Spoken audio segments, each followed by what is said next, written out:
أعوذ بالله من الشيطان اللعين الرجيم. بسم الله الرحمن الرحيم. In the name of God, most merciful, ever merciful, and may God's peace and blessings be upon His holy Prophet Muhammad and the purified members of his household and progeny. Allahumma salli ala Muhammad wa ali Muhammad wa ajjal farajahum. Respected sisters, dear brothers, Assalamu alaikum jami'an wa rahmatullahi wa barakatuh. And thank you for joining us once again in this series, which we have called the Islamic Blueprint for Understanding the World, or the Islamic teachings around knowledge acquisition. Today we are in the 8th lecture in this series, and inshallah we will try to build on where we stopped last time. There is still a lot to cover, and I don't want to spend too much time on the recap. In general, what we have covered until now is that we need to prioritize the knowledge that we acquire and be selective in how we give importance to certain types of knowledge over other types of knowledge. And we also have to tailor what is more important for us personally, in beyond what is generally beneficial to everyone. There are things that are beneficial to each and every one of us specifically because either of our circumstances or our personal needs or so on and so forth. And here we said that therefore we have to see what our religion says to prioritize, and beyond that there are general rules that we can apply to see what is the best way to prioritize knowledge. And then there are specific disciplines and types of knowledge that our religion has itself prioritized in its teachings. So we spent a little bit of time on these general rules, and we said that part of these, for instance, are that we prioritize that which is most beneficial, that is that which is most corrective for us personally, that leads to us becoming more autonomous in our thought and our actions, that we prioritize those things that allow us to discharge ourselves of our priorities, responsibilities, and duties, that it is extremely important not to stop our knowledge acquisition at that which we can consider to be superficial, but that we should be going deeper in our understanding of what we understand, that experience is one of the types of knowledge that our religion recognizes and gives importance to. We explained the 5 categories of ahkam, the 5 categories that apply to every act, every decision, every status, every situation we find ourselves in Islam. So in every act that we may perform, it falls in the categories of either being obligatory or forbidden or recommended or discouraged or being neutral. And we saw how all of these apply to our religion specifically. And we started therefore to move towards what we can call religious knowledge. Religious knowledge being the first type of specific knowledge that our religion prioritizes, emphasizes, and tells us to study. Here we said that religious knowledge falls in 2 categories. The first category is that religious knowledge is what we called foundational. Before I look at this or that specific type of religious knowledge, the type of knowledge that I may call, for instance, fiqh or Quran or seerah or akhlaq, the very specific types of religious knowledge, religion by itself is also a worldview, the foundation for everything that we learn and everything that we experience. And this is not limited to religion.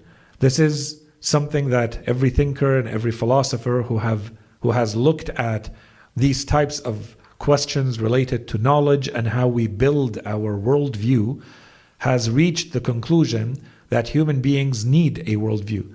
You need a foundation, a lens through which you see the world.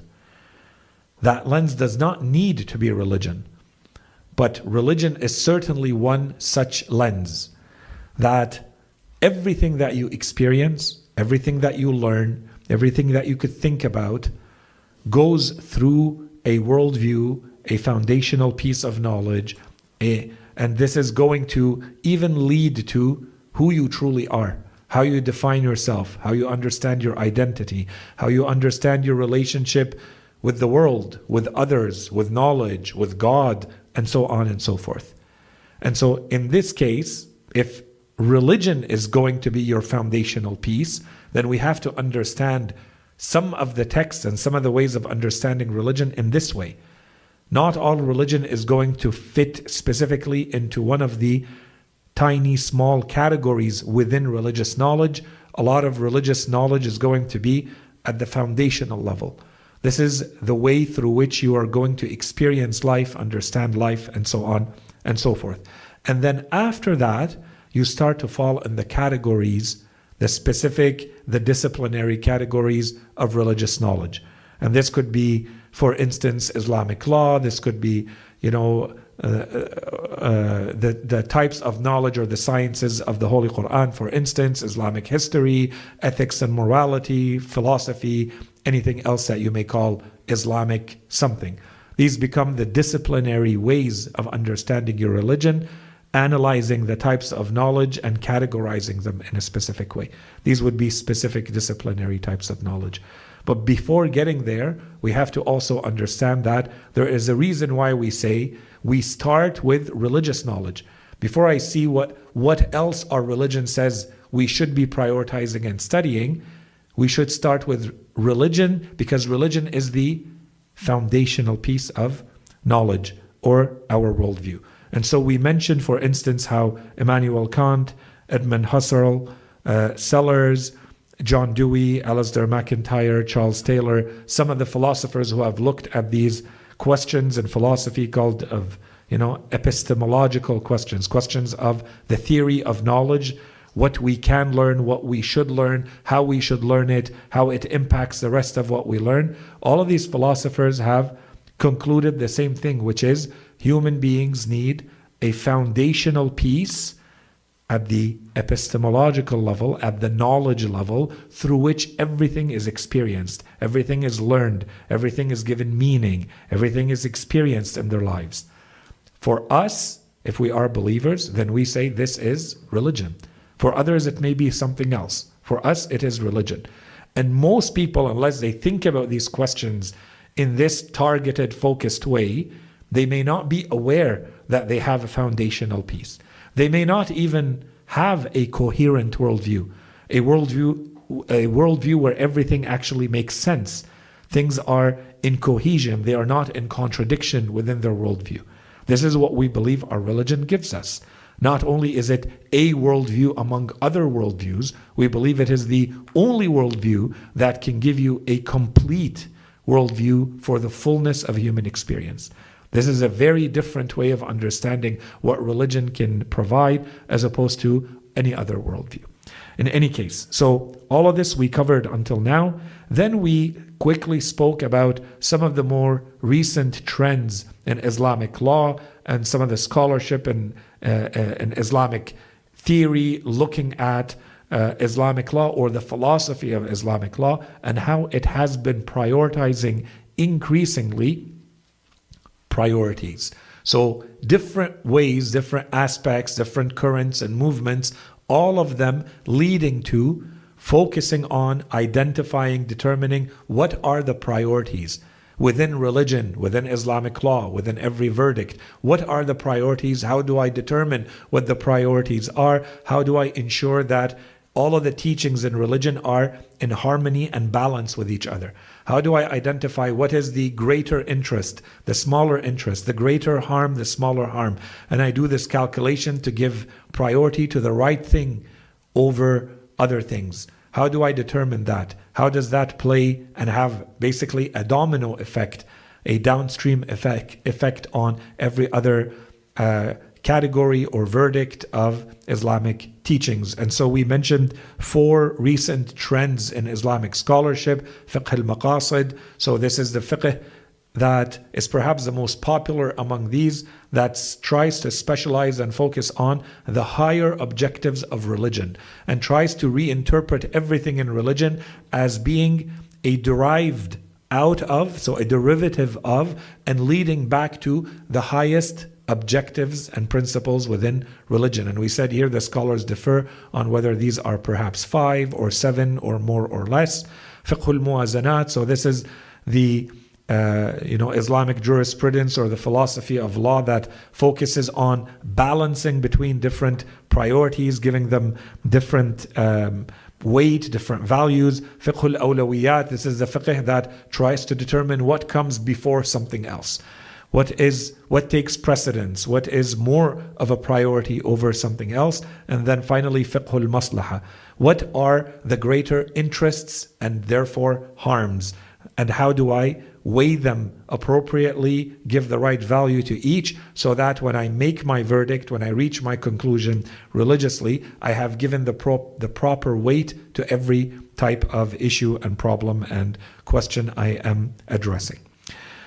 Then we spoke quickly about the distinction between Islam and Iman, simply saying that Islam is entering into this religion at the superficial level. Superficial not meaning in a derogatory or negative way, simply saying this is the external, outward layer of our religion, and it includes, saying the words, I have entered into this religion, proclaiming the Shahada, bearing witness that there is no God and that Muhammad is his prophet, sallallahu alaihi wasallam, and then applying those teachings, as rituals. So I fast, I recite the Quran, I perform the pilgrimage, and so on and so forth. This is the external layer of our religion. This is not what is happening in the heart. This is not what is happening in the soul. Iman refers to what is happening in the soul. This is belief and faith. And we saw in the scriptures how Allah subhanahu wa ta'ala rewards and punishes based on what is happening in the heart and in the soul. As for what is happening outwardly, this is in order so that human beings can be able to cohabit together, live together, have a social system, have a legal system, have an economic system, have a political system, because this is what human beings need in this world, and it is the foundation for what we need in the afterlife, but only the first step. We need to go a lot further, and our religion goes a lot further, but many of us unfortunately stay stuck at the outward, superficial first layer of our religion, thinking that this is all that it has to offer. Then we moved to religious knowledge, and now we want to start talking about, so this is kind of the transition piece. We want to talk about beliefs, and beliefs start with knowledge of God. And we said in the case of knowledge of God, while we are presenting it within a specific type of knowledge, so now we are speaking as a discipline, so we are within a discipline, this type of knowledge, when we go through it, we can look at it as kalam, theology, aqidah, creed, but in truth, this is what is giving us our foundation. Right? So now that we are in this is to give the concrete, specific application example of what we have been talking about. We're going to see that this is in full application of religious knowledge, but in fact, it's religious knowledge that gives you your worldview. It makes you able to interpret and understand the world. And today, inshallah, this is where we left off, so we're going to continue with that. I'm not going to go through the passages that we already went through. We spoke about how the Holy Prophet ﷺ says that the most important type of knowledge, your worth, your value, your true merit as a human being is based on what the Holy Prophet referred to as ma'rifah. And ma'rifah is ma'rifah of God. It's a knowledge of God. This is the summary of all ma'rifah. Everything else stems from there and is given value to that. So when he says the best of you is the one who has or who is best in ma'rifah, and ma'rifah is ma'rifah of God, this means that this becomes the foundational layer. Everything else depends on this, conditional upon this. We spoke about this hadith from Imam Rida alayhi salam, in which he says that someone came to the Holy Prophet and he asked him about knowledge, and the Holy Prophet once again returned the man to knowledge of God. We went through passages from the first sermon of Nahj al-Balagha from Imam Ali alayhi salam, and we saw the descriptions that the Imam is giving. And here we are going deeper and deeper in the passages to see how now the Imam here is presenting not only to know God, but what does it mean to know God?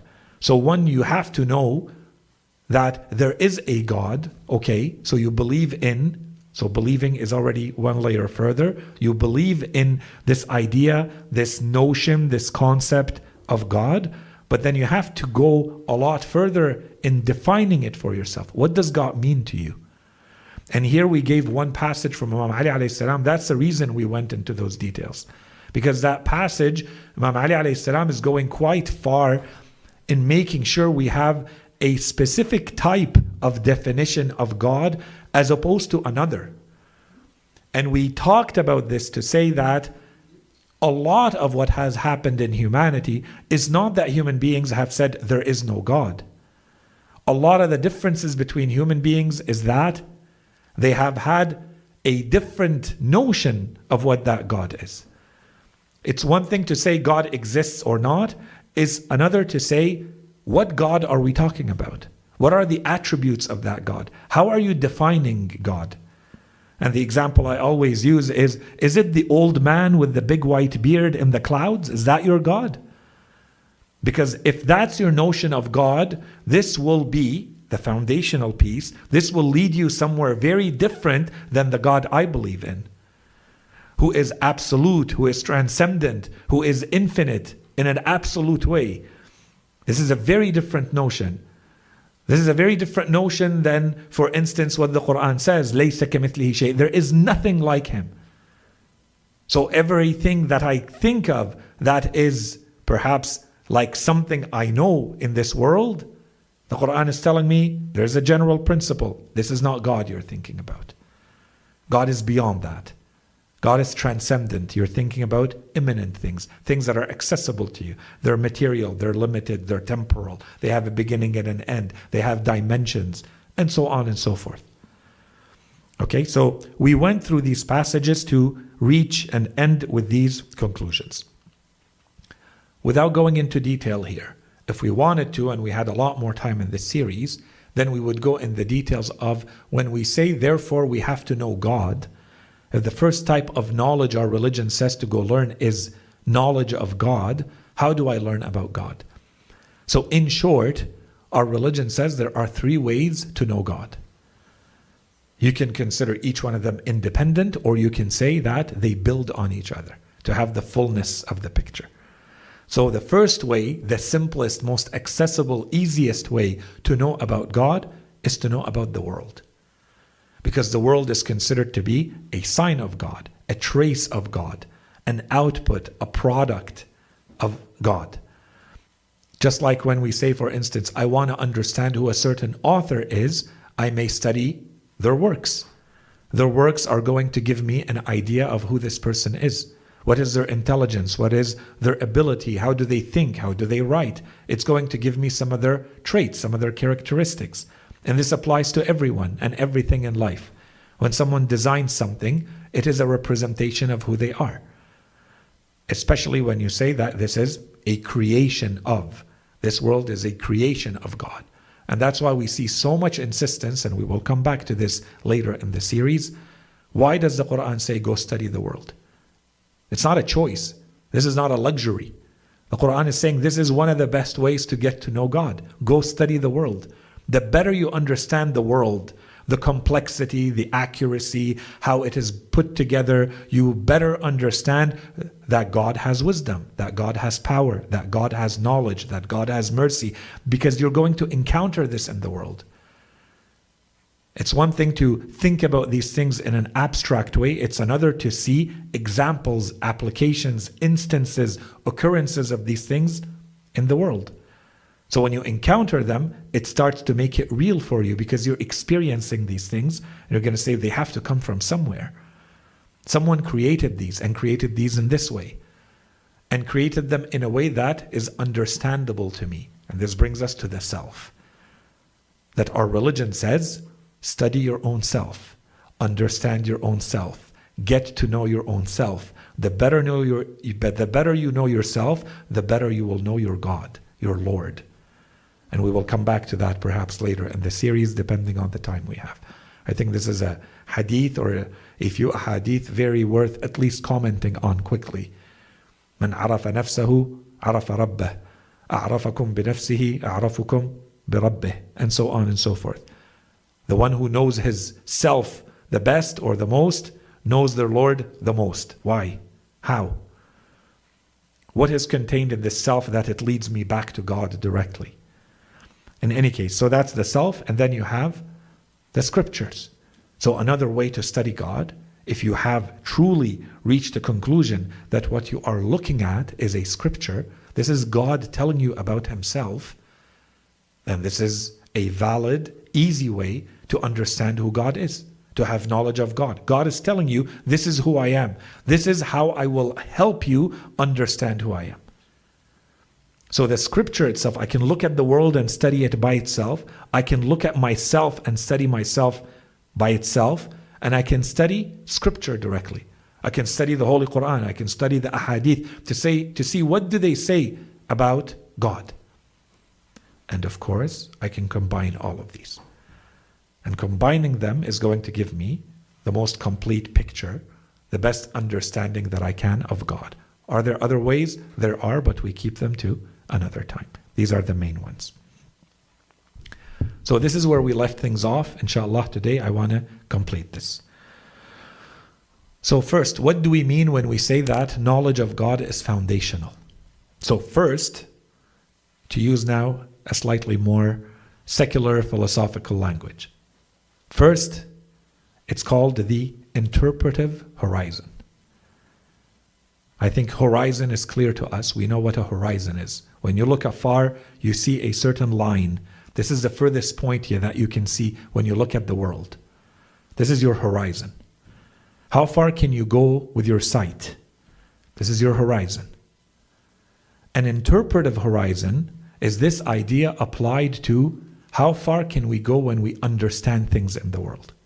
When I try to understand and make sense of the world, how far can I go with my mind, with the sight of my mind? What is that horizon? What does it look like? So here, for instance, questions like, why is there something instead of nothing? That's a huge question in philosophy. Philosophy is still struggling with these questions. Depending on how you answer this question, you are going to have a completely different experience of life. Why is there a reality? Or is there a reality? Is the world in which we live in real or not? I assure you there's very real, serious conversations about whether the world is real or it's a matrix.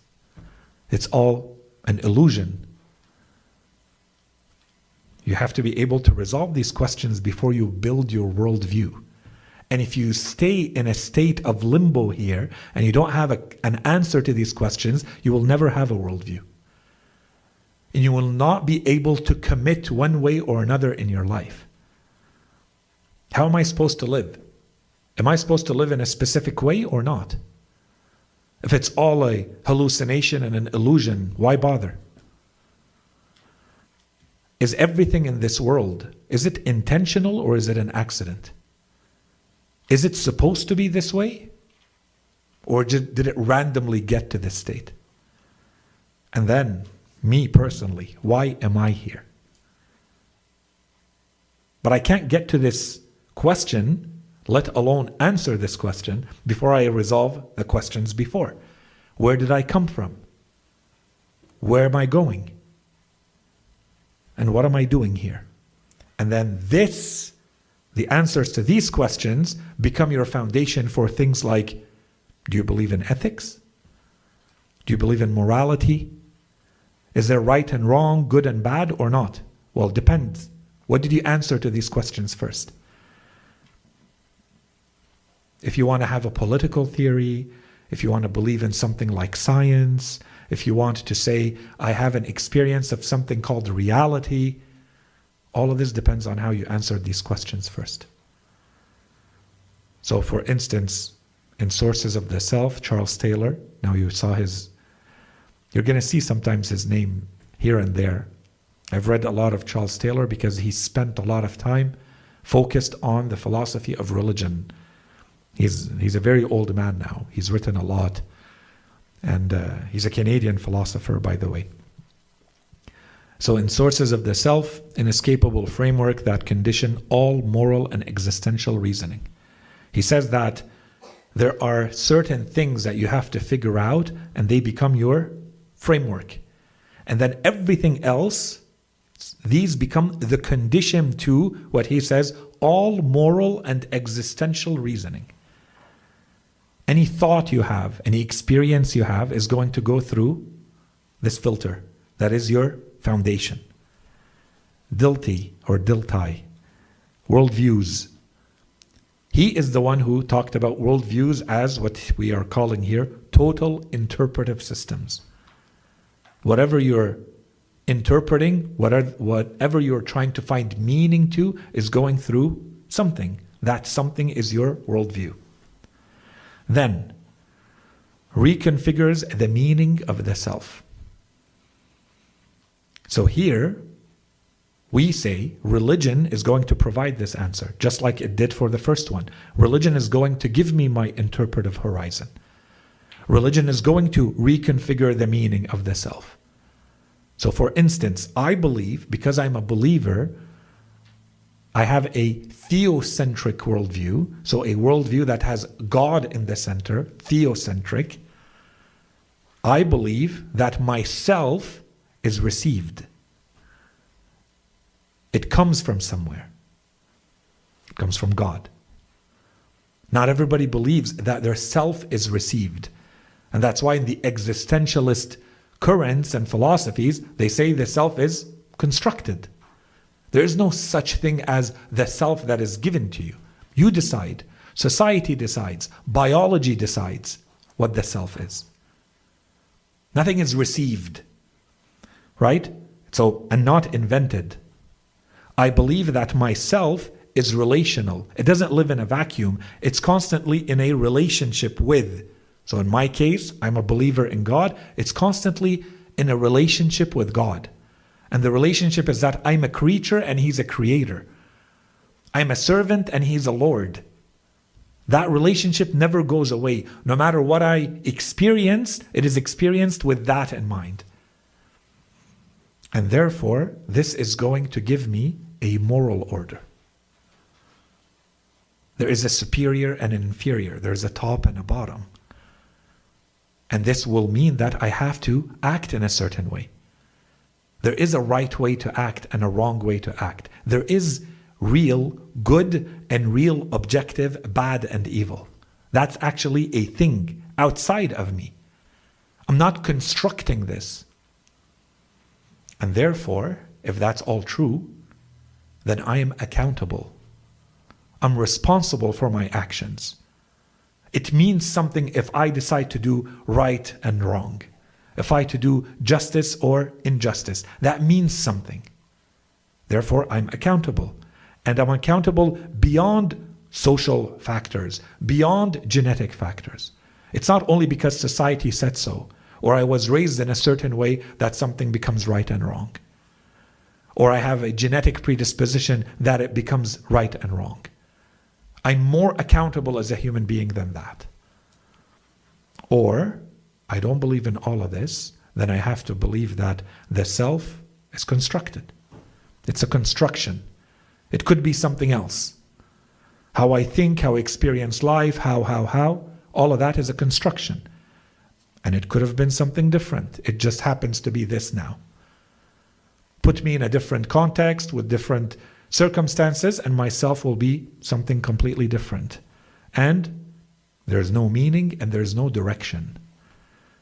I'm not headed anywhere specific.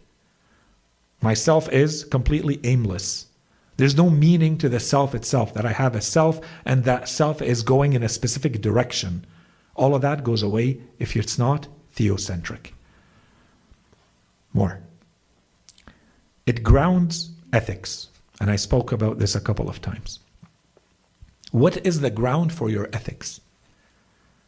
As a believer, the ground of my ethics is my religion.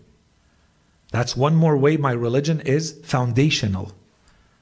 And what do we mean by ethics?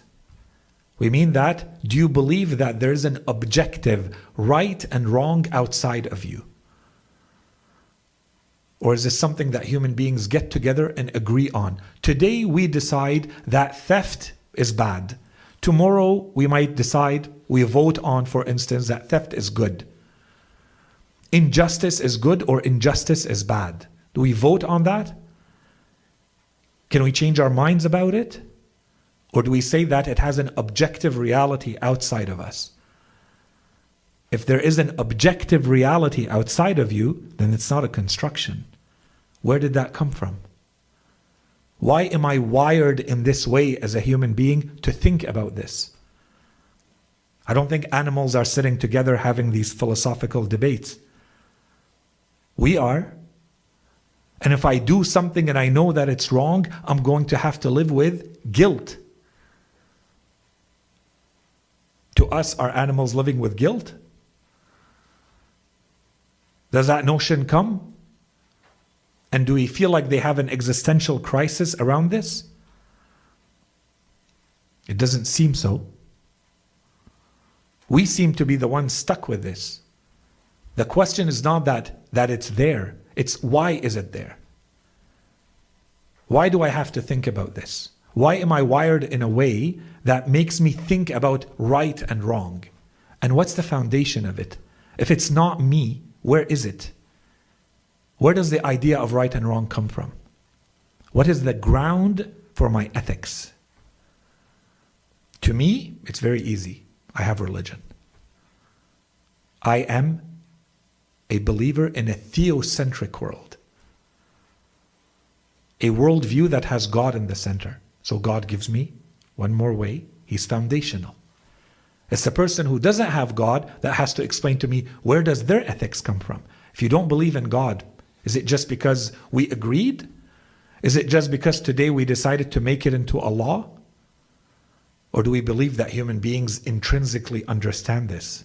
And if they do, bring me back to the self. Why is it this way? Why do I, as a human being, have to deal with this right and wrong? Where does it come from? And here, yes, I wrote about Kant. So in the theories that are secular, non-theocentric, for instance, good and bad become a matter of consensus or utility, so utilitarian theories. So the greatest benefit to the greater number of people, that's utility. Or it's a matter of power. Whoever has the more power will decide what is right and wrong and impose it on others, usually for their own self-interest. Or it's a byproduct of evolution. And this is very problematic because evolutionary theory cannot really explain this. But those who believe strongly in evolutionary theory try to explain everything through evolutionary theory. And at the end of all of this, there is the notion of oughtness. That you ought to behave in a certain way. That you should behave in a certain way. That cannot emerge from a non-theocentric worldview. And so, of course, Kant has a whole theory. I don't have time to go through it right now, what he calls the imperative, moral imperative or categorical imperative, which means that you have to do the right thing because it is the right thing to do. Not because it's utilitarian and not because it's a matter of consensus and not because the law says you have to do the right thing as a human being because you are a human being and it is the right thing to do. Why? What's the foundation of all of this? Right? In any case, or as Dostoevsky writes in one of his works, if God does not exist, then everything is permitted. There's no God. Meaning for evil and suffering. So do you live in a world that you recognize that there is evil and suffering and pain and hardship or not? Human beings, generally speaking, all agree that there is. So how do you explain that? The person who has a theocentric worldview will say that this evil and this suffering and this pain and these hardships are there with a purpose. This is not random. This is not a mistake. They are there with purpose. They are part of the design. They are part of the intent. They have meaning. For instance, they are soul making. This is what allows your soul to become what it is, to achieve its highest potential, to go through hardships, to be exposed to evil, to deal with it in this world.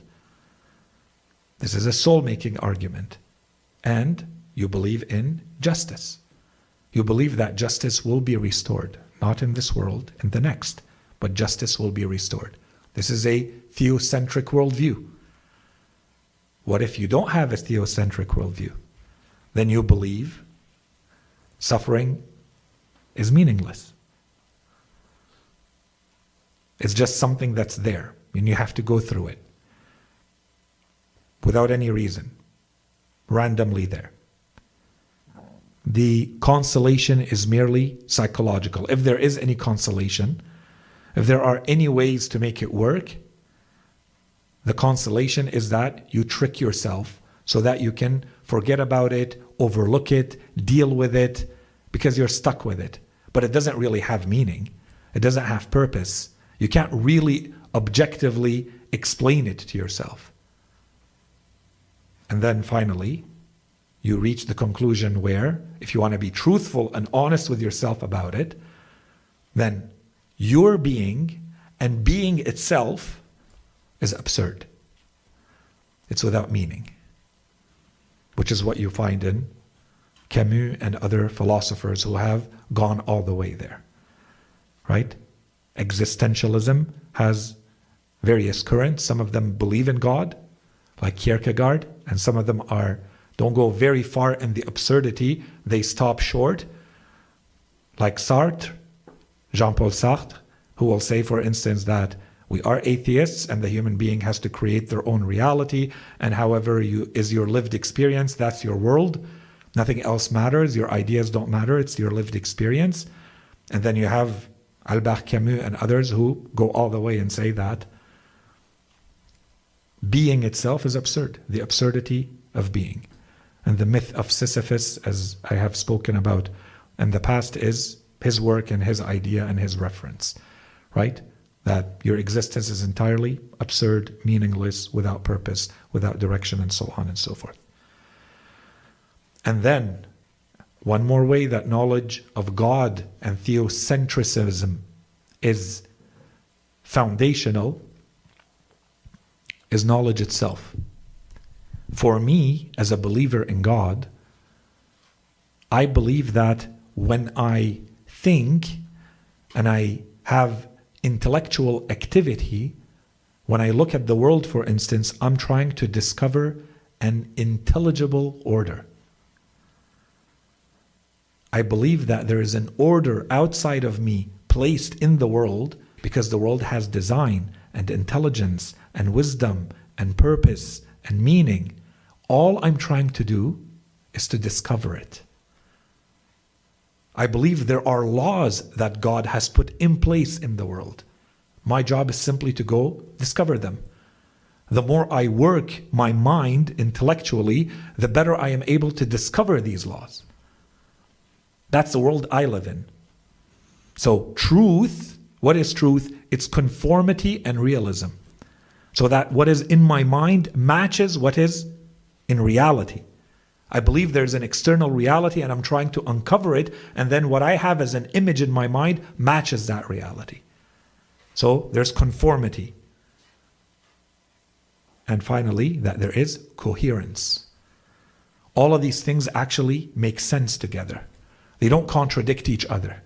The different parts, the different types of knowledge, things that I discover, all of them are part of one system, one whole, one creation, a single entity where everything is based on the same laws, the same principles, the same rules. By the way, just as a open-close bracket quickly, isn't this the entirety of the system of science? All the greatest minds in science, are they not trying to work towards the unified theory? Where all of the laws and principles of science and mathematics finally converge into one thing. because nothing else makes sense. Science does not make sense any other way.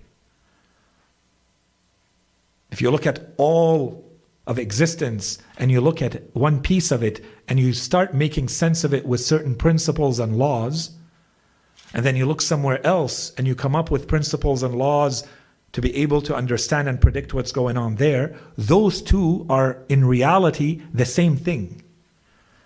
And so you have to find a principle that makes both work even though they don't seem to be connected. And that's why with time they are able to say, in reality there are only a few forces at play here. And everything that we see, everything we witness, experience, everything that makes the world work is simply instances of these forces, these four forces. And in fact, there is a way to start combining these forces together. And ultimately, the aim would be that all of these four big forces become one. We find one equation, one set of principles and rules out of which everything can be derived. Those who are interested in the philosophy of science and what the greatest minds in science have worked on for a long time, this is all they're interested in. Einstein and others' obsessive search for the unified theory. Not this or that specific set of rules and laws and principles. How do I bring all of these back together into one? Then I will have a coherent whole. Then everything will make sense. Because what is happening in the atom and what is happening in the cell and what is happening in chemistry and biology and physics and at the level of the galaxy is also happening in the atom. This is one universe, one whole. Right now I'm stuck because I have quantum physics with its own set of rules and principles and realities, and I have what's happening beyond quantum physics. So I have incoherence. There's a gap.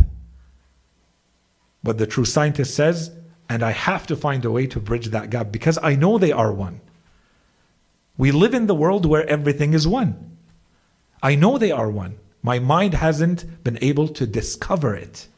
But there's order in it. There are laws. There are constants, principles. It's not random. Where did it come from? In any case, so all of this would be, for me, my foundational knowledge. And then, on the other side, those who do not have a theocentric worldview, there is no God at the center, then knowledge is instrumental and functional. It's something that comes and goes. You use it as you need it. But you're not necessarily discovering anything outside of you. Because there is nothing to discover. I am random, the result of blind randomness, and the world is the result of blind randomness. What am I trying to uncover? It's evolutionary. It's only the result of blind mechanisms of evolution. And here again, the issue with evolution is not evolution. The issue of evolution is there a driving force behind it or not? If there is, what's their explanation for it? Is it the materialist explanation or back to square one? Or do you say there is more and it has purpose and it has a direction and it has meaning and blind matter does not create that for itself? And is it a world that is unintelligible or not? Is it a world that is reality or not? Unintelligible means that whatever the world is, I do not have the capacity to understand it and make sense of it. I think I have been given the capacity to understand the world, to uncover its laws. It didn't have to be this way. Why do I have a capacity to understand things outside of me in this way?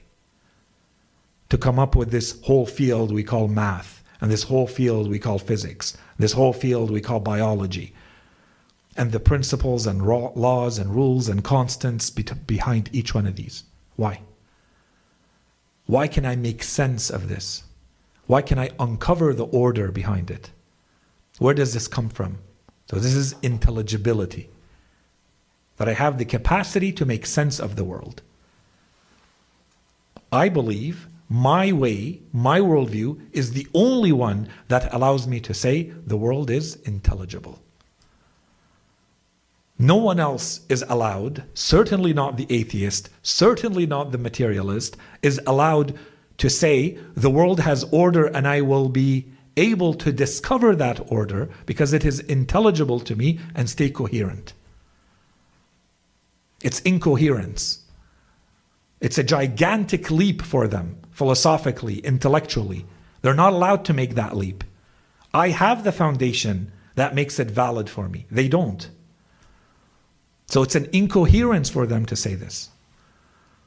And that's why I was hoping I wrote it. I'm happy that I did. I advise to read this book for those who are interested in this. It's called Mind and Cosmos. And so he focuses on, he's certainly not saying, I believe in God, this author, by the way. He's simply saying that when I look at my reason, my ability to make the world intelligible to me, to make sense of the world, when I look at my ability or the reality that I have consciousness, that I know that I exist, and that I'm able to think about my own consciousness, this is not random. This is not simple. And then that there are objective values. There are things outside of me that I am discovering. And I know here I made a mistake. I have to go back and think more and fix it. All of that, when he puts it together, he says, therefore, a materialist worldview makes no sense. It's incoherent. It's full of contradictions. At least when you say, I believe in God, and He created me in this way, and He created the world in this way, and He made it just so that I understand all of this and I can discover it, and the more I discover it leads me back to Him, at least that is coherent. Regardless of whether it's true or not, it's coherent. Philosophically valid. There is no logical contradictions, no gaps in this thinking. The gap is not believing in this foundational piece. Life and death. The reason I mention life and death specifically, even though it should be included in everything we just talked about, this is one more foundational piece. Because maybe the other pieces are very abstract for human beings. Life and death is what we all live through. We are born in this world. The longer we live, the better we start to understand what life is, even though no human being can define it. And that this will end. At some point we stop living. That by itself is an extremely deep, real, serious experience for the human being. Whether you are the one going through it or whether you witness others going through it, this is extremely serious for the human being. Life and death. And the Quran makes this a big deal too, by the way. The Quran which says, الَّذِي خَلَقَ الْمَوْتَ وَالْحَيَاةَ. To summarize your entire being, he says, God is the one, تَبَارَكَ الَّذِي, blessed is the one who, in Surah Tabarak, in verse 2, he says, the one who created death and life. So here, again, for the person who has a theocentric worldview, if this is the deepest experience for the human being, life and death. For the theocentric, the person who has God as the center of the worldview, my experience, my understanding, the meaning that I give, my interpretation of life and death is a completely different understanding and interpretation and experience than the one who does not have a theocentric worldview with a God in the middle. I believe, for instance, that this world of mine is starting somewhere and headed somewhere. There's a trajectory. I'm following that trajectory. I'm on a journey. Right now, I'm at this point in the journey. It doesn't end here. Death is a transition to me. I'm simply moving on from one station to another, from this world to the next. Not everything ends. Everything doesn't end. In fact, this is just the beginning. This is a very small part of a very long existence awaiting me. This is very small, very quick. And I transition through death to the next piece, to the next part. And actions acquire eternal weight. So whatever I do now, it may seem simple. It may look like it's quick. It may look like it takes me 1 minute to do, 1 second to do. Whether it is incredible good or incredible evil. Here it looks like it was done quickly. It took an instant to do. But because of this worldview, I feel every time I act that this act carries an eternal weight. This is going to be part of me. And me is not going anywhere. I'm simply moving on from this chapter to the next. So it carries an eternal weight. Very different from the person who thinks everything ends the moment I die. Very different. Their understanding of life and death is extremely different. Their accountability, extremely different. Their understanding of ethics, extremely different. If they actually believe that everything ends the moment I die. So to this person, if they want to be entirely and absolutely coherent with themselves, they should be saying death is absolute annihilation for them. The I ceases to exist. There is no more I after you die. That's one. And then life is brief. Life is random. Life is meaningless. Biochemistry. Nothing else. This is how they should, if they are truly consistent and coherent as a materialist, view their life and their death. And they should therefore live their life accordingly. And perhaps they do. Otherwise, they're not coherent. And I'm going to come back to that in a second. And so, there are philosophers here very quickly. I mentioned Heidegger. Perhaps Martin Heidegger is the philosopher who called the human being, that's one way he calls him the Dasein. The Dasein translates maybe one way into the being towards death. He says whether the human being realizes it or not, once they reach their intellectual maturity in life, everything a human being does, every state, every decision, really is driven by a very clear understanding that everything they're doing is just movement towards death. His entire philosophy is based on understanding the human being's relationship with death. Martin Heidegger. Perhaps the greatest or one of the greatest philosophers of his time. And then you have philosophers like Epicurus and those who have followed in his footsteps. He openly used to say, death as nothingness. Death is nothing to us, he used to say. Because he says that for something to be evil is entirely based on how it makes me feel. And for something to be good is entirely dependent on how it makes me feel. That's why they say he's the first true materialist.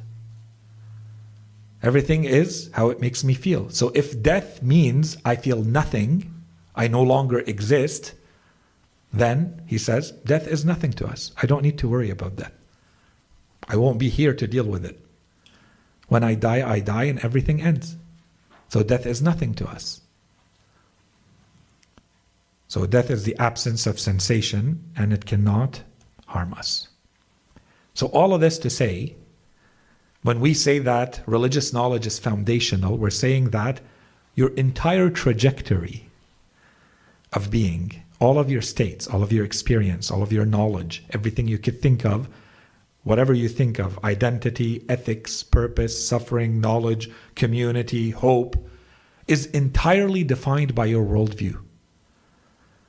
And to have a theocentric worldview, to have a worldview that has God in the middle, is a very different worldview than to have a non-theocentric worldview. A worldview where there is no God. And the only consistent alternative, by the way, is a materialist worldview. There's nothing in between. Unless you say, I don't know. You want to be agnostic somewhere, that's up to you.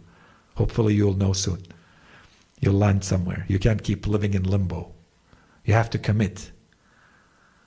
What a wasted life to continue living in limbo for decades and decades. At some point you have to decide, how am I living? And that's why a lot of thinkers and philosophers have said the decision is actually inescapable. One way or another, you are deciding, you are committing, you are living in a certain way. Whether you say it and are conscious of it and own it or not, you are living in a certain way, that's one. And two, because the decision is inevitable, inescapable, no matter what, you are deciding to live in a certain way. That's why some philosophers have said, just like Blaise Pascal and others, let's just do a wager. Let's pretend. How about I just live a life of pretend? Let's pretend there is a God. At least I will have a consistent and safe worldview. It's coherent and it's safe. No matter what happens, I did the right thing because I lived as though there is a God. I did the right thing as though there is a God. Of course, to us, that's falling way short. That's not enough. That's not real belief. But at least you can respect this person's coherence. They are being coherent. Logically, intellectually, philosophically, this is coherent. This is a valid position. To say I'm unable to achieve the result I want to achieve, so then what's the next best thing? So they say, live as though. Blaise Pascal says, I don't know. So I'm going to present this argument, the wager, Pascal's wager. If we are right and they are wrong, then we have won and they have lost. And if we are wrong and they are right, we've lost nothing. It's our life. And everything ends when we die anyways. So everything stops here. By the way, Imam al-Sadiq has the same argument if you go back.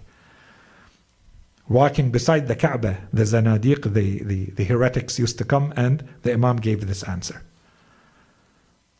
Because they were making fun of the people who were performing the pilgrimage at the time of Imam al-Sadiq. So the Imam gave this exact answer. He told him, if we are right and you are wrong, and we are right, the Imam said, then we have won and you have lost. And if you are right and we are wrong, and it is not the case, the Imam said, then none of us has lost anything or won anything. So what's the logical thing to do? At least live as though we are right and there is a God and He has ordered all of this. At least be consistent in this way. In any case,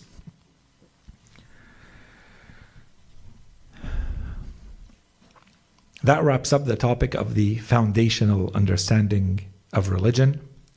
I think it's worth at least completing the topic around the oneness of God. I think this one can be very quick. So the logical next step from everything that we have said is to say that not only do we believe that there is a God, but that there is one God. And this oneness goes way beyond a numerical number. And so we see that in our religion, there is also an insistence on understanding that there is God, to have knowledge of God, to have knowledge of the type of God, this is what we just talked about, and to also know that He is one. Why? So this is just a quick comment on that. Why is it so important in our religion, this notion of oneness? In short, our religion basically says that while it starts from the essence of God, that in His essence God is one, it actually touches on every aspect of human life. So how does this work? We start with that God is one. In His nature, God is one. He is simple. Simple meaning that He is not made up of parts. So it's a philosophical simplicity, not simple as in any case, not the derogatory negative understanding of what simple could mean. I've talked about this in the past and people had questions. Simplicity is philosophical simplicity, that God is not made up of parts. He is one. Absolutely simple. That's the meaning of simple. Without any partner, without any equal, no one else participates with Him in any way, shape, or form, so no associates. And that's why we say that God is absolute. And this is referred to in multiple ways. We have it in the Holy Quran, we have it in the narrations. The Holy Quran, when it says As-Samad, Qul huwa Allahu ahad, Allahu as-Samad, that He is, Imam al-Sajjad alayhi salam says, He is al-Ajwaf, that there is nothing empty in Him, right? Or He's absolute in that there cannot be any dependence. If there cannot be any dependence, there cannot be any effect that changes. He is always stable, fixed, non-changing. So He is absolute. Okay? In any case. So that's at the level of the essence of God. From the essence of God, you move to the attributes of God. In what way are all the attributes one? Human beings, to understand God, analyze God, and they need attributes so that they can focus on one aspect of God, one dimension of God, this one or that one. But God ultimately is one. God is not made up of different attributes. And that was a question that we had last week. What do we mean by the accident and the substance? Right? That there are things that change and there are things that remain the same. That's for us. For me, I may one day be strong and one day be weak. Something may be one day white and one day black. This does not apply to God, because the things of this world are made up of parts. And those parts, some of them are just notions that don't exist in the outside world. And that's when some of you were laughing last week when I say, what defines the chairness of a chair or the whiteness of something that is white? White does not exist in the real world. You cannot point to something and say this is whiteness. You can only point to things that exist that can carry whiteness. But whiteness itself does not exist. So they're called accidents. Attributes are in this way. By themselves on their own, God is not equal to knowledge, for instance. You cannot say God is knowledge and knowledge is God. No, not in that way. Because sometimes we hear that all of God is knowledge. God is entirely knowledge. God is entirely power. God is entirely life. Yes, but this is metaphorical language. And it doesn't go both ways. It's not life equals God and God equals life. It's not in that way. It's that God is a simple concept and a simple entity, not made up of parts. But we human beings need those parts, those dimensions, those angles to make sense of God and to make sense of the world. We cannot comprehend God as He is in Himself, as He truly is. So there is a layer of attributes. Then we move to the actions of God. And we say that all true agency, anything that truly happens in the world, must derive out of God. Nothing can happen in the world unless it is an act of God or a power given by God for an act to happen. And this is extremely important. And by the way, it goes back to the foundational knowledge. Inshallah, that part is clear. Okay, so God's agency and agency in the world Agency meaning the ability to do something, to change the world, to act on the world. Okay, so do we notice that there is agency in the world? Yes. Fire burns. When I drink water, I feel that my thirst is quenched. Water has agency. It's affecting me. It's performing an act. It has an effect. Where does that effect come from? Why does fire burn? Where does that come from? Why does anything do anything? That question brings us back to the question of agency. Where does agency come from? The ability to act on. Where does it come from? So this is a direct derivation. We derive it directly out of the oneness of God. The oneness of God in His essence, we explained it, attributes, we explained it in act. Everything that exists that has agency, the agency is either the agency of God directly or derived. God is giving agency so that other entities have agency. Okay, so this is still oneness. And then we move to lordship. If that is the case, then God alone is worthy of worship. If I understand where I fit into this system of being, then I have to have a specific relationship with this God. This is derived directly out of His oneness, out of His absoluteness, out of His singularity, out of His uniqueness. This relationship is a relationship of a servant to a Lord, a creature to a creator, which equals, in our religious speech, our religious wording, worship. This is how it should manifest itself in my life, that I worship God, that I serve God, that I do as He wishes me to do. That's the only logical conclusion, if everything I have said until now is true.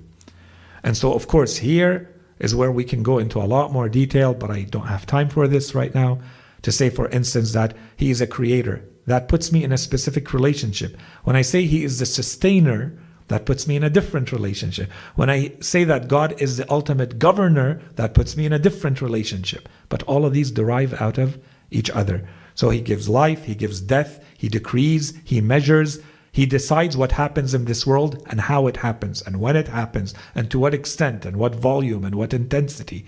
In everything, in every little atom, aspect, dimension of this world. That's all lordship. Which brings us to the next level.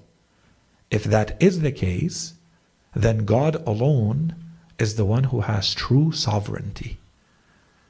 Sovereignty means to have power to say, do and don't do. Today when you hear about a state, they say that a state is sovereign, or it wants to maintain its sovereignty, or its sovereignty is being attacked. What do we mean by that? That it has full independence and the right to dictate how to be. What gives it that right? Where does that right come from? Is it just by itself on its own? When I talk about the state, it's a matter of consensus. Human beings have agreed on a certain political order. So they have accepted to give sovereignty. This is not real sovereignty. It can collapse in a second. So this is not an objective sovereignty. It's not out there in the world. It's human beings who create it together, agree on it. God's sovereignty is not like that. So God is the only one who has true sovereignty to say, do, don't do. And it's legitimate and it's binding. Any other do and don't do has to derive out of this. If it does not, it's not part of the system of oneness of God. Can it exist? Sure. Human beings can agree. We can all agree together that, I don't know, if I put a certain color up right now, it means I'm hungry. And if I put another color, it means I'm not hungry. And I say, do you guys agree on this? And you say, yes, we agree on this. That's it, we agreed. And this gives legitimacy to the system of colors. Does this exist in the real world? No. We decided, and we can decide something different. But legitimacy in the case of God is not like that. If He is truly the only creator, the only sustainer, the only governor, the only one who has agency, then He is the only one with true sovereignty. And this is where we see this notion of tashri' or shara', that there is legislation, there is law that comes from God. This is what we mean. And how it applies in every aspect of life. And so this becomes here the standard or the ground for justice, law, moral, ethical, legal systems. And then, of course, this leads to worship and devotion and worthiness of worship, that He is to be worshipped in a specific way, the way He wants to be worshipped or not. He could have chosen not to be worshipped in a specific way. Or if He does, then that's up to Him too. And we believe, by the way, here, that's last point, we didn't talk a lot about the systems of reality, but we believe that, therefore, if God says, worship me in a specific way, then that worship is going to be aligned with the rest of the reality He has created. It's like you're aligning yourself with the cosmos, with the forces, with the principles, with the laws, with everything that God has created as part of that system. You're the only piece left. You're the one that still has freedom to decide, do I also align myself with everything else in the universe or not? Because you're a special entity and you've been given more freedom than other entities. Other entities do as they're supposed to. You also do in a lot of ways as you're supposed to. But where you are given freedom, you get to choose. Do I actually do as I'm supposed to do or not? In other words, do I align with everything else in creation or not? Do I become part of the one system or not? The system that derives out of the oneness of God or not? That's worship. And so I'll wrap it up with this. To wrap up all of this, there's a saying from Imam Ali alayhi salam. He says, رحم الله امرئ عرف من أين وفي أين وإلى أين. And وفي أين is not written for some reason. I apologize. رحم الله امرئ عرف من أين وفي أين وإلى أين. May God have mercy on the one who, the person who knows from where and where right now and to where, towards where, or where to. It's a very brief, very short saying. But this saying is the entirety of the discussion we just had on the worldview. In the past, I've given an entire series on the worldview being 3 questions. Where do I come from? What am I doing here? And where am I going? These are the 3 questions. And Imam Ali alayhi salam says, Rahimallahu mri'an. You want to work on something? Work on this. This is your full humanity. Know where did you come from? What are you doing here? And where are you going? There's nothing else beyond this. The last piece was simply to say that as part of the foundational, history has shown that God is not a self-explanatory concept. And depending on what type of God people believe in, depending on whether you think God is finite or infinite, God is one or multiple, that He is transcendent or immanent, is He truly all-powerful, does He have full free will or not, is He all-knowing, is He just or not, and other questions, you end up in a completely different place, even if you believe in God, right? Depending on the answers you have to these questions. And the issue is that you also end up with contradictions or falsehoods or nonsense. And this is when people realize what I'm believing in is not even convincing to me. It seems to be contradictory. It's weak. There are issues with what I believe in. And so they turn away. because of a lack of understanding of God. They focus on other aspects before this one. This one remains unresolved, and with time, the issues, the weaknesses, the contradictions start to become clear to them, or it becomes completely irrelevant. And yes, so it will affect later, when that happens, it will affect the rest of, and that's why we say it's foundational. It will start affecting every other aspect. Every piece of knowledge, every experience in life, every decision you make, the foundation is changing. So for instance, existence and causality. The idea of existence. How you understand cause and effect in the world changes, whether you believe there is a God or not. Knowledge and coherence of reality, authority and sovereignty, worship and obedience, prophethood and religion, morality, afterlife, and the list goes on. So this is all to say, this is what we meant when we said that religion has a foundational piece, and that foundational piece derives directly out of the notion of God, the attributes of God, the oneness of God. There is another discussion we won't have. I thought I had something on it. I don't. Lucky you, and it's getting late. But it was simply to say, in our religion, there is a lot of insistence on this notion of oneness and to return back to God, the true God. Why? So there is a clear, inshallah, answer that we just gave. There is a second answer that is important, which is our religion is saying that it wants people to believe in, to truly understand and believe in truth. Don't base and found your entire existence and all of your life decisions on untruth, on falsehood, on things that are groundless. And Allah subhanahu wa ta'ala is focusing on this. And if you read the Quran carefully, you see this is repeated again and again. A huge part of the Quran is to establish that one thing that will become clear to human beings in the afterlife is وَيَعْلَمُونَ أَنَّ اللَّهَ هُوَ الْحَقِّ الْحَقُّ الْمُبِينَ, so that they may know that it is God who is truly al-haq, truth. Not believing in this means you're creating your own order, your own version of a reality that is baseless, that is groundless. And so when you derive this is at a high level.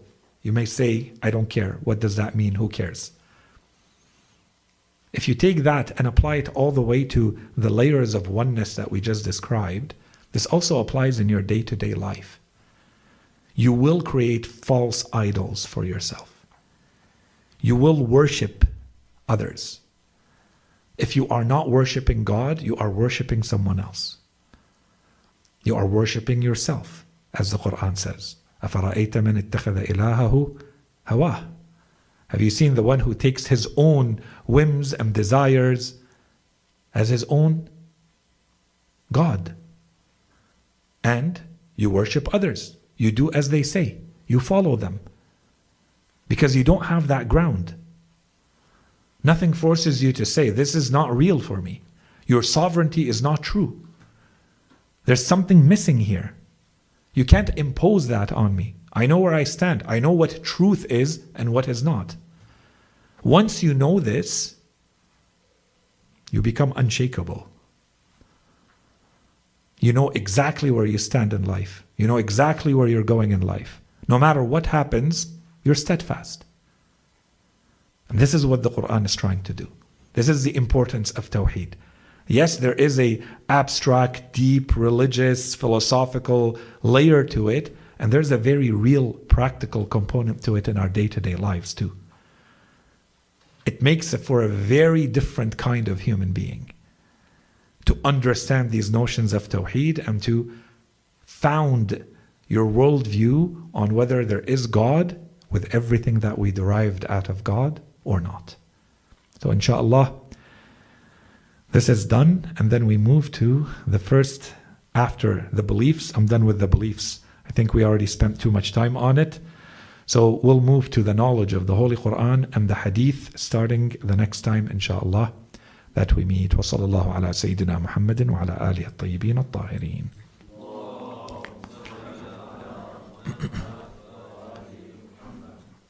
For those who still have energy, I'm happy to take questions. تفضل.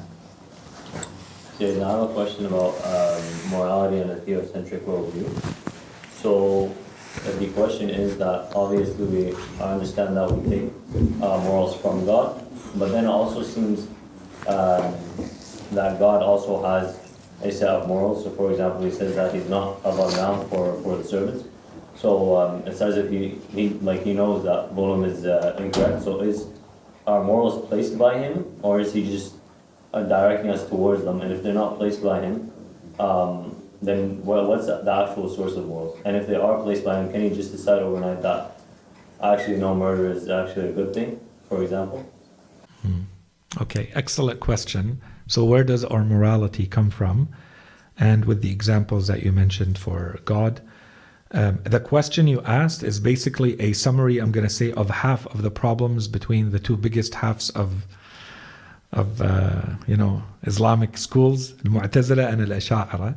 This is their main contention. I'm going to say more than half of their problem is answering this question. Right? So the Asha'ira said that our morality comes from God, and the Mu'tazila said that morality exists outside of God and is binding to God and to us. Does morality exist outside of us? Yes. Morality exists outside of us. And Allah subhanahu wa ta'ala wants us to abide by that morality. That morality comes from the type of world we live in. Can God do anything differently than He does? Yes. So this is an insistence from God when He says, for instance, وَمَا رَبُّكَ بِظَلَّامٍ لِلْعَبِيدِ, and so on and so forth. This is Allah subhanahu wa ta'ala telling us that He promises to act in a specific way, but also saying He doesn't need to. And there are verses in the Quran that say that, right? Allah subhanahu wa ta'ala لا يسأل عما يفعل وهم يسألون. No one is going to ask God, were you allowed to do this? Like how can you ask God that? What does it mean that God is doing like He's supposed to or not? But Allah subhanahu wa ta'ala says about Himself, كتب على نفسه. I have imposed upon myself Ar-Rahmah, for instance, or that I will always be just and much more than just. And that's why He says Rahmah. He doesn't say كتب على نفسه العدل, right? He says Ar-Rahmah because, as the Quran says, if He wanted to be just, then ما ترك عليها من دابة, right? لو يؤاخذ الله الناس بما ظلموا. So Allah subhanahu wa ta'ala is saying that can He do other than what He does? Yes, He can. But He will always act in a way that we recognize to be the truth. That is just and that is right. Can we act differently? Yes, we can. But we recognize, we have the knowledge and the ability to understand that this is right and this is wrong. Is it entirely from God? So here we have to do the distinction between legislation and existential, right? We have to say, if Allah subhanahu wa ta'ala, for instance, says, I don't know, to pray Salat al-Subuh is a good thing. To play Salat al-Fajr is a good thing. Versus the example you used, don't kill. Are these at the same level of good and bad or same level of morality? No. Human beings have an ability to understand good and bad, morality. The details and how the instances apply, we may not have. And so this is where religion comes and fills that for you. Logically, with everything we said, we should conclude, every human being should conclude, I should worship God. I should serve God. And then it should stop here. How do I worship God? You can come up with a way that you rationally can justify as this is the right way to worship God. And I will come up with another way. Or God tells me how to worship Him. Religion. Everything else, Allah subhanahu wa ta'ala says, أَلْهَمَهَا فُجُورَهَا وَتَقْوَاهَا. You have been inspired, you have been given a soul that has been inspired with knowing fujuraha wa taqwaha. What is good for it, what is bad for it. What leads to its fujur, decadence, and a life of sin and a life of, or taqwa. That's from within you. You're wired that way. You come into this world wired. You should be able to recognize that. Does it mean that everybody is going to have the same ability to see this as the truth? No. And that's why the Quran continues. قَدْ أَفْلَحَ مَنْ زَكَّاهَا. So therefore, the Quran is saying, so therefore, the one who purifies it has become successful because they will better see fujuraha wa taqwaha. And the other person, وَقَدْ خَابَ, and the person who has buried it, قَدْ خَابَ مَنْ دَسَّاهَا, will be a loser. The one who has buried that soul. And Imam Ali alayhi salam, in that first sermon, in the another part, that Allah subhanahu wa ta'ala has sent His prophets to humanity so that يَسْتَخْرِجُوا دَفَائِنَ عُقُولِهِمْ, right? So that they allow them to unearth that which has been buried in their intellects. It's there, but if you're living a life of distraction, a life of sin, a life that takes you away from your ability to focus on these things and see them for what they are, you won't be able to see it. So now you have to work on tazkiyah, aflaha man zakkaha, so that you can see. Yeah, I think I touched on all the points in your question. Allah yakhallikum. Tfaddal Ali. Sayid, you mentioned when talking about worldviews that if you have a non-theocentric worldview, you necessarily have a materialistic worldview. Yeah. There's no in between. So, in other words, to say that if you have an atheistic worldview, then you necessarily have a materialistic worldview. But we know that there's people who, for example, believe in a holy characteristic of nature, who believe in karma, who believe in some sort of balance in the world. These are non-material things. So can you say that they fit in somewhere in between? Absolutely. Excellent question. Yes, I bluntly and controversially and in an extreme way said that there are only two worldviews. And this is exactly to have that type of reaction and to force that type of thinking. What do we do with everything that is in between? I would say usually, you mentioned a few examples, you're going to have to fit it in one or the other. Because ultimately it has to. And so the examples you said to me would fall in the theocentric worldview with huge problems. So this is where we go to, I don't know if the slide still shows, we go to this slide. That while you believe in God, so it's a theocentric worldview, or you believe in your definition of God, so the universe with all of its powers, pantheism, or whatever you believe in, but it goes way beyond matter, right? And there is a will, and there is a life, and there is a... Okay, so this is a theocentric worldview. But how you have defined God is where you have fallen in problems. And so this is why I say that it's not only that you believe in God or not. What's your definition of God? Now, you may not call it God. You might call it something else. You may call it the universe, or the intelligence, or the spirit, or the soul, or the energy, or the... Okay, define that for me. And this is where you have to, working with people, you will see that the issue is we have to start from the beginning. So let's have a discussion on the essence of what you believe in. What about its attributes? What about its characteristics? And you will see that this is where you are able to start identifying the mistakes. Intellectual, logical, philosophical mistakes in their thinking, once rectified, will come back to this. Like my claim is, there is no other way to create a coherent system. And I believe this is directly in the Quran. لو كان فيهما آلهة غير الله لفسدتا is not only saying this is how it is in reality, it's also how it is in our minds. That this system would not work. It would be a corrupt system, a corrupted system. Reality does not work unless you have this specific system. And in a very impolite way of me to say, it would be unfair of God to create a system that logically can lead to anything but that. That He would create a system that could potentially have me reach a conclusion that is logically valid, that He is not the only God of this world. if he creates a world where that's logical, it's not very fair of him. Where a human being can truly have proper thinking, valid thinking in every step of the way, and be able to conclude that anything different than reality. If that's possible, then that's why I say it's impolite of me to say, but it would not be very fair of God to do it that way. I don't know if that point is clear. Hasn't. تفضل. عليكم السلام ورحمة الله. Can you just go over that point you made by worshiping God in the way He has asked to be worshipped? We are aligning ourselves with the system of the oneness of God? Or can you just reiterate that or explain it? Yes, so worshiping God is basically being in alignment with the system that God has created. So I said this after I presented all the layers of the oneness of God, believing in the oneness of God. So after you believe in His essence, you believe in His attributes, you believe in the oneness of His action and agency, you start to move towards the sovereignty, the lordship of God, and then the sovereignty of God.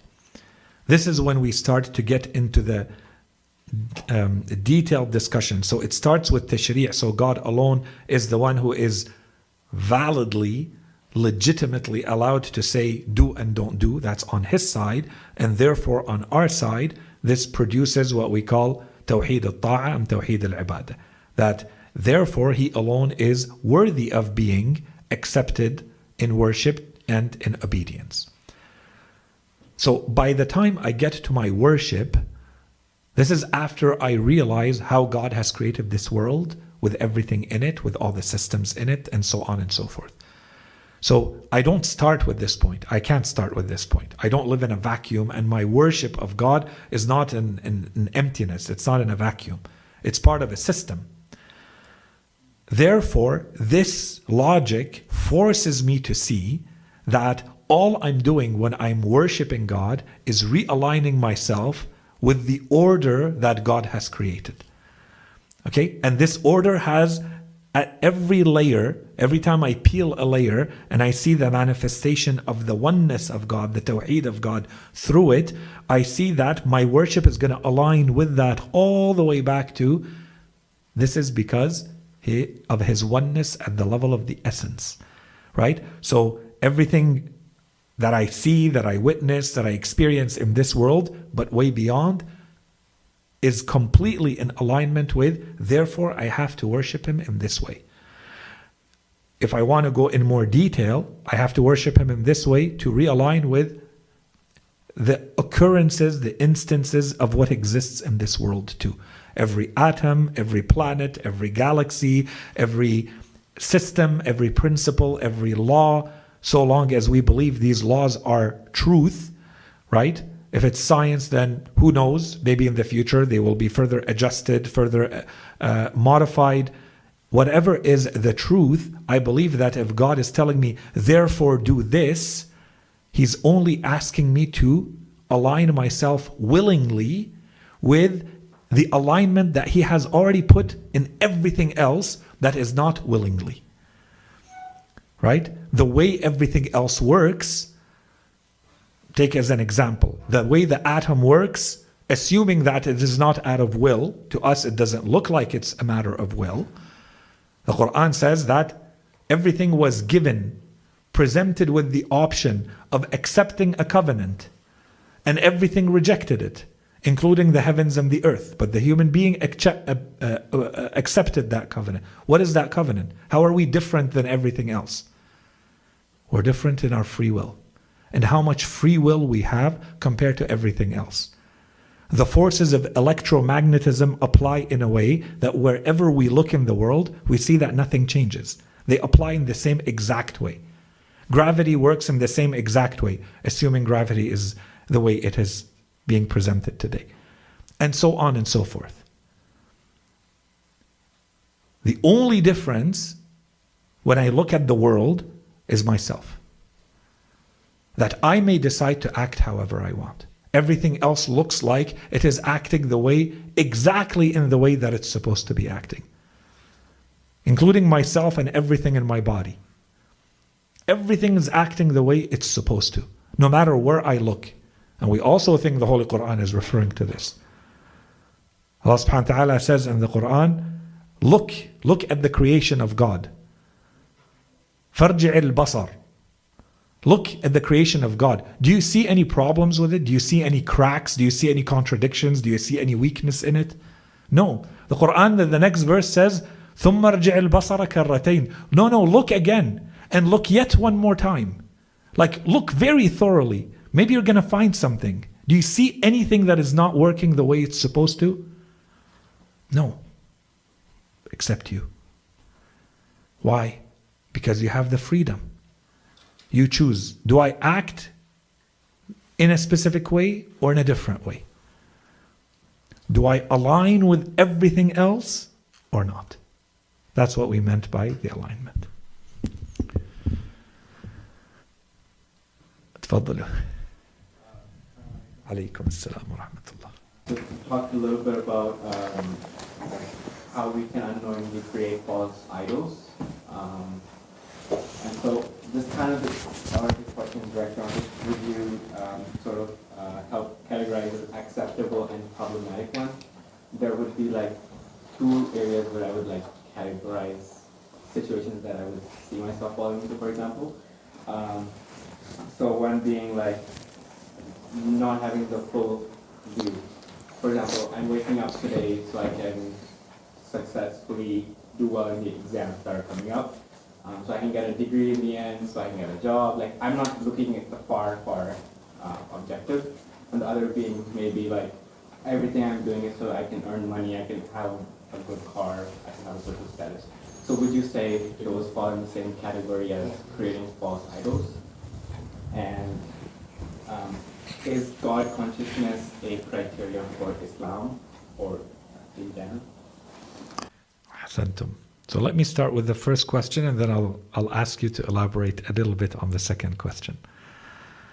For the first question, you gave the example of someone, for instance, who is working to be successful in this world, not looking at the higher objectives. How does that fit in to, for instance, the discussion we just had on having false idols and so on and so forth? This is where the reason why we talked a little bit about this topic last week of Islam and Iman. And we said that while Islam is a not very deep layer in our religion, the outward superficial understanding of our religion, you do as you're told and you check it off. Whereas Iman and belief is not only very deep, we believe that it's infinite. How much progress you can do, just how high you can soar with belief, how deep you can go in belief is unlimited. Everything, the things that you mentioned are things that are actions that are linked to knowledge. And your knowledge and belief are what's going on inside of you. There are people that this is their level of understanding and their level of knowledge. If truly your level of belief and understanding and knowledge is simply that, you live your life, you pray your prayers, you do your fast, you recite a bit of Quran, you perform your pilgrimage, and the rest of your life is simply meant to, live a worldly life, like everybody else lives their worldly life. This would be the outcome, this is a direct product of your level of knowledge and Iman. And someone who, like you are reacting now, is having questions about this, is already an indication that your level of knowledge and Iman is higher than thinking that this is sufficient. And that's why you say, I'm not looking at the far objective, the high objective, I'm looking at the immediate. And in the immediate, this is what I'm doing day to day. Is there anything wrong with this? Depending on your level of Iman, the answer is going to be yes or no. Your level of Iman, the higher up it goes, the more your aim should be the higher objective, which does not exclude living the best life you live. The only thing that changes is your intention. When you wake up in the morning and you want to make money and you want to have a good car and you want to be successful at work, is there a way for you to re-intent that, to shift your intention so that these things are, as they call, the proximal, the close to you objectives, but that your eyes and your attention is starting to focus on the higher objectives? How does this feed into the higher objective? And there is a way for all of this to feed into the higher objective. There is nothing wrong with any of this, except if it is all a distraction. Right? And this is not, I'm not talking to you. I'm talking to me. I'm talking to all of us and anyone else. The issue is not in any of these things in themselves. The issue is, to what extent are these things becoming the distraction from the higher objective? If you are able to continuously bring yourself back to the higher objective, there is nothing wrong with any of this. But you can see where your attention is shifting. Are you only looking at this job as the end? Or this is the means to a greater end? And this applies to the smallest things in our lives and the big decisions in our lives. From, what I'm going to eat next and how I'm going to sit and when I'm going to sleep and so on and so forth, to what will my career look like and who do I marry and how do I spend the rest of my life. Same. It's all about the intent, the higher intent behind the small actions and the small decisions.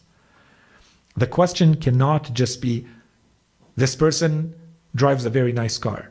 This person has an amazing job. This person makes a lot of money. That person doesn't drive a good car and does not have a good job, does not have a nice house, does not have a lot of money. That by itself on its own means nothing. Absolutely nothing. It doesn't tell me anything about the intent behind any of this, the circumstances that led to this, or how this person is using whatever circumstances they're in to move to the highest level, to the higher objectives.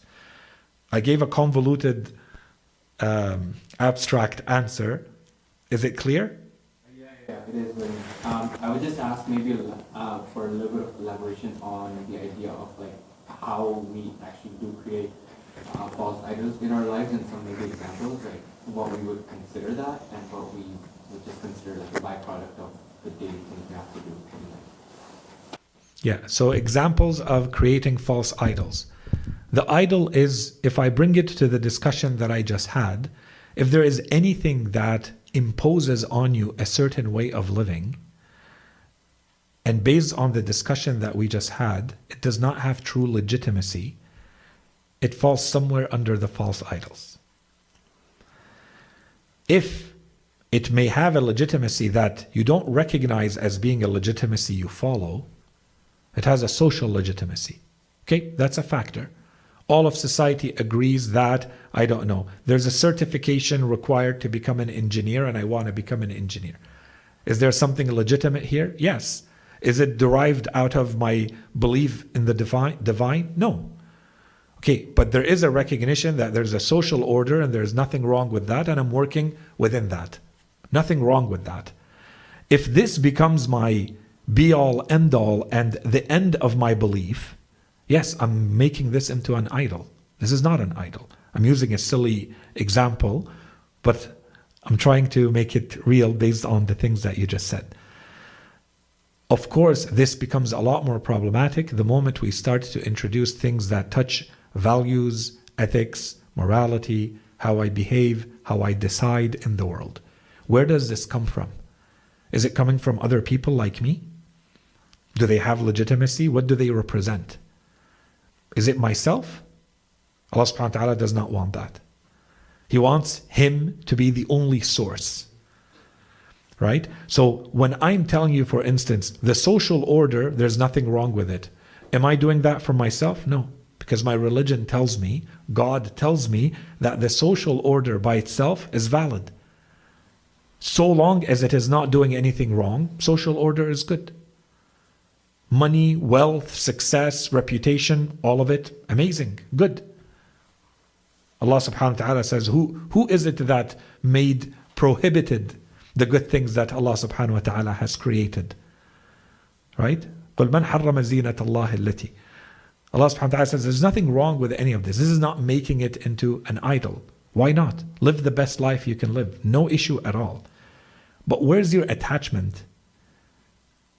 Are you relying on, are you dependent on, not in the monetary sense, in the spiritual sense?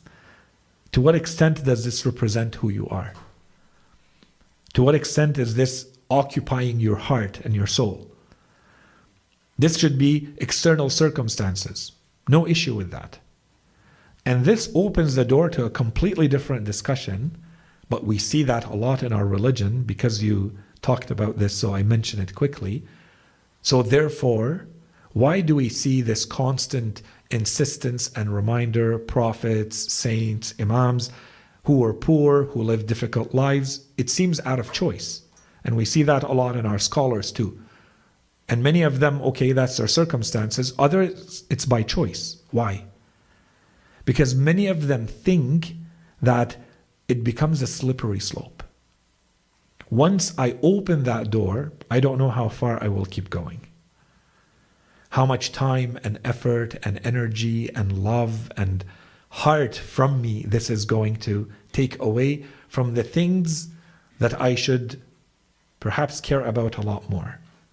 Right? And they become distractions. I don't want the distractions. So I close the door. And this is my discipline. I know what I'm disciplined about and what I'm not disciplined about.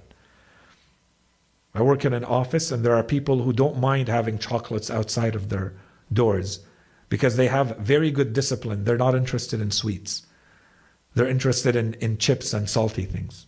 If you put those in front of them, they have no discipline. And other people are the opposite. So they don't want to see them in front of them because they feel like if it's there, they're going to be weak and they're going to keep grabbing the chocolates. Silly example, but this is exactly the same. We need to know who we are. I need to know what is too much of a distraction for me, personally, away from God, away from the ultimate goals.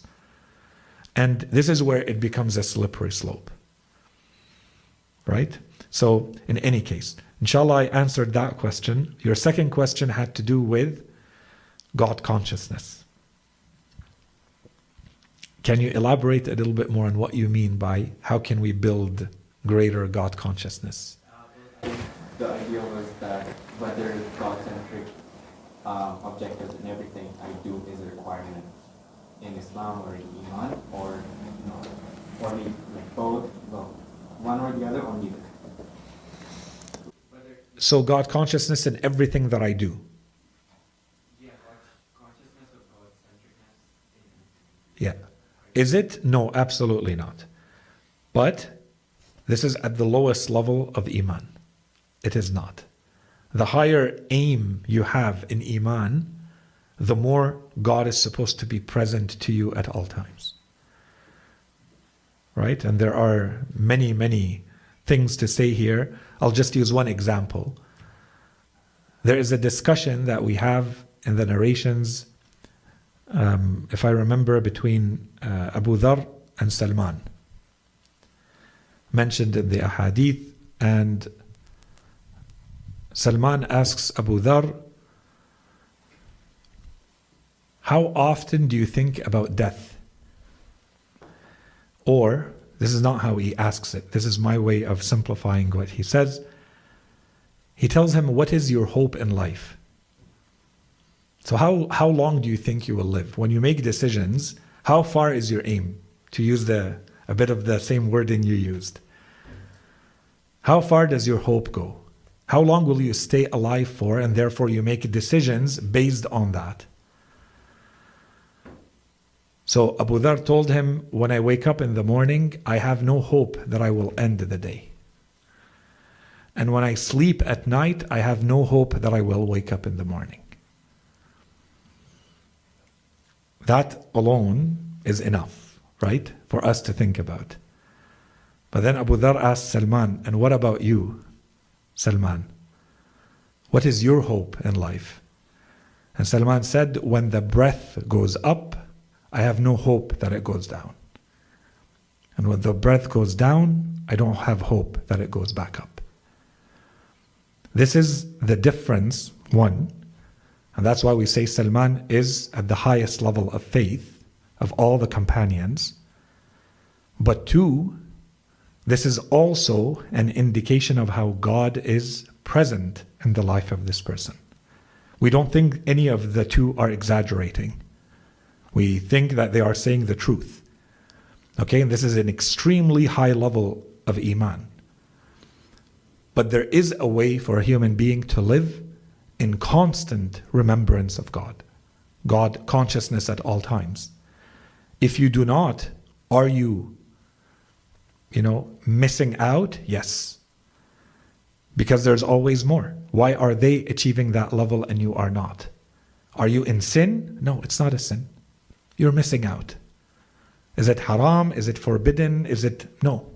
But this does not come by itself. I can't just flick on a switch tonight and say, from now on, God will be present in everything that I do.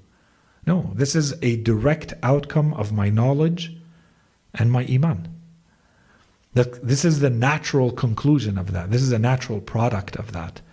And that's why the more I work on those, the more that will happen by itself. Inshallah, that was the answer now. Allah khalikum. There was a question here. Was there? No. I apologize. وصلى الله على سيدنا محمد وعلى آله الطيبين الطاهرين.